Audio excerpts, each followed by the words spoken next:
Mi menimo, da je ta interpelacija nepotrebna, da ni pravih argumentov, gre pač za političen spopad med koalicijo in pa opozicijo. Menimo v stranki Desus, da je nujno potrebno, da se pač spoštujejo ustavne odločbe.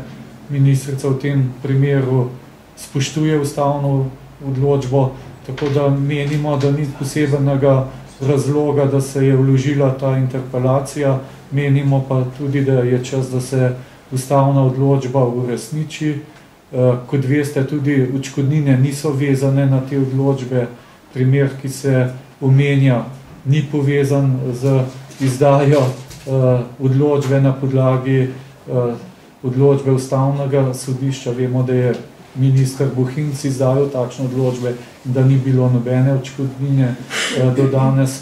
Tako da mi menimo pač, da je prav pač, da se čim prej uresniči ustavna odločba in to na takšen način, kot ustavna odločba predvideva. Res pa je, da obstajata dve interpretacije, da ustavno odločbo ni mogoče neposredno izvajati, vendar mi smo v stranki Desus mnenja, da sama ustavna odločba ima zadosti elementov za njeno uresničitev, medtem ko ustavni zakon pa bi dejansko lahko pomenil obhod ustavne odločbe. Če bi šli v ustavni zakon, potem bi bilo prav, da je doseženo najširše soglasje v Državnem zboru.